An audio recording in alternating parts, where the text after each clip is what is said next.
जय श्री कृष्ण। आपका मेरी चैनल में स्वागत है। सनातन धर्म में पूर्णिमा तिथि का बहुत खास महत्व होता है। हिंदू पंचांग के अनुसार श्रावण माह के शुक्ल पक्ष की पूर्णिमा तिथि का व्रत 9 अगस्त 2025 यानी कि शनिवार के दिन रखा जाएगा और इसी दिन देश भर में रक्षाबंधन का पर्व भी भक्तिपूर्वक हर्षोल्लास के साथ मनाया जाएगा। कहा जाता है कि जो कोई भी भक्तगण श्रावण पूर्णिमा का व्रत पूरी श्रद्धा और विश्वास से करता है तो उस पर भगवान शिव की और भगवान विष्णु संग माता लक्ष्मी की भी विशेष कृपा होती है। श्रावण पूर्णिमा, जिसे श्रावण पूर्णिमा भी कहा जाता है, भगवान शिव और देवी पार्वती को समर्पित है। यह व्रत कथा भगवान शिव और देवी पार्वती के विवाह से जुड़ी हुई है।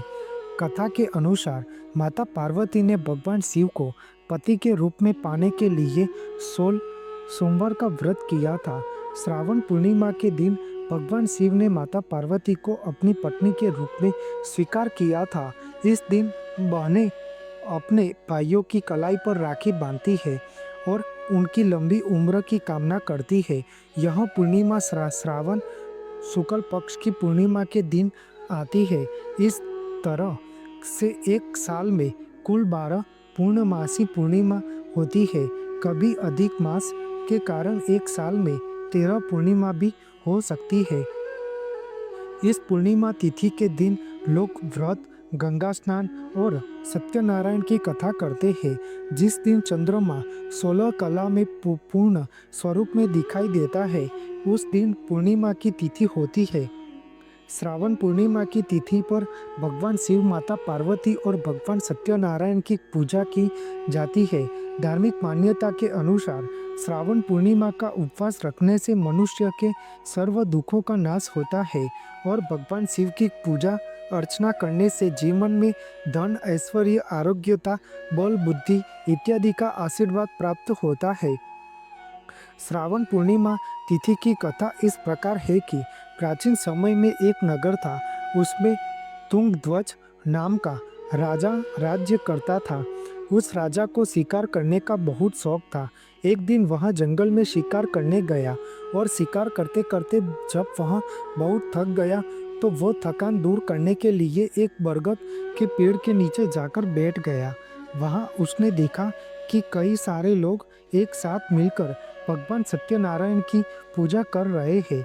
राजा ने अपने अभिमान के कारण न ही भगवान को प्रणाम किया, न वो कथा में गया और न ही उसने प्रसाद लिया। फिर वो अपने नगर वापस लौट गया। नगर में आकर राजा ने देखा कि दूसरे राज्य के राजा ने उसके राज्य पर हमला कर दिया है। राज्य का ऐसा हालत देखकर राजा तुरंत समझ गया कि मैंने भगवान सत्यनारायण और उनके प्रसाद का निरादर करने से ऐसा हुआ है। राजा को अपनी गलती का आभास होने पर वह राजा दौड़कर वापस उसी जंगल में वापस गया जहां लोग भगवान सत्यनारायण की कथा का कर रहे थे। वहां पहुंचकर राजा ने अपनी भूल के लिए माफ़ी मांगी और प्रसाद मांगा। सच्चे मन से पश्चाताप करते देख राजा को भगवान सत्यनारायण ने माफ कर दिया, जिसके फलस्वरूप राजा के राज्य में सब कुछ पहले जैसा हो गया। फिर राजा भगवान सत्यनारायण की आराधना करने लगा और भगवान सत्यनारायण की कृपा से ही राजा ने लंबे समय तक राज्य संभाला। मान्यता है कि जो भी व्यक्ति श्रावण पूर्णिमा की कथा को पढ़ता या सुनता है, उसकी सभी मनोकामनाओं की पूर्ति होती है। कहा जाता है कि यह कथा वाजपेयी यज्ञ का फल देने वाली है। धार्मिक मान्यता अनुसार पूर्णिमा की तिथि पर भगवान सत्यनारायण की कथा वार्ता का विशेष महत्व होता है। इसी दिन घर पर ही स्वयं श्री सत्यनारायण की कथा वार्ता का श्रवण जरूर करना चाहिए। सत्यनारायण की कथा अधिक शुभ फलदायी है, जिससे घर में सुख शांति बनी रहती है। बोलो भगवान विष्णु जी की जय। आपको मेरी यह माहिती अच्छी लगी हो तो मेरी चैनल को लाइक, शेयर, कमेंट, सब्सक्राइब करें और बेल आइकन को दबाना ना भूलें। जय स्वामीनारायण।